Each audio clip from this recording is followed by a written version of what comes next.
How to create a new hotspot with different appearance depending on data. At first we have to create a new hotspot type, then we have to give it a name, for example status. Then we can select a global layer. So for example, building data. Now we need a new variable. So we call this variable status.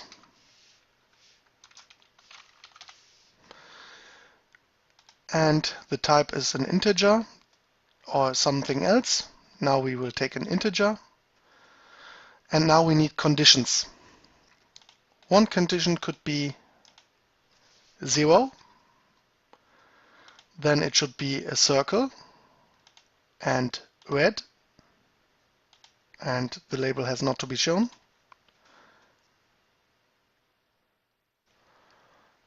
And the condition 0 depends on status. When status is equal with 0, it will get a red circle. The second status can be 1.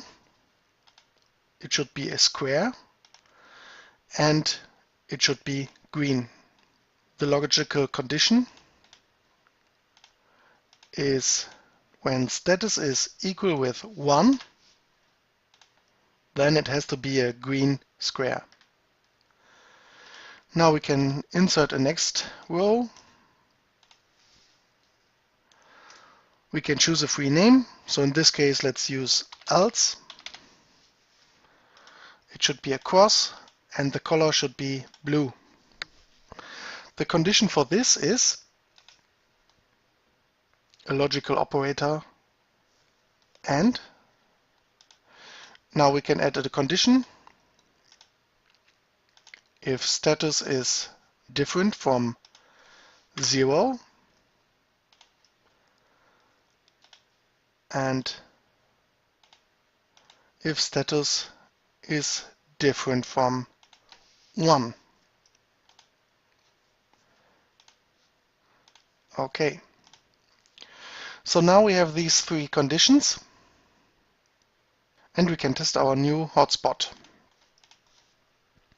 So when I open the overview, I can go anywhere just to have a look.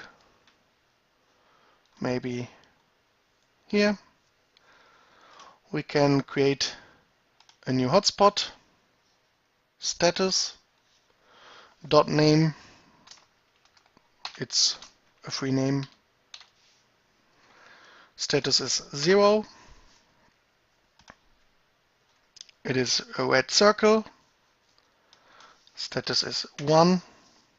A green square. And when it is something else, it is a blue cross. And now you have the possibility to import those hotspots with the status.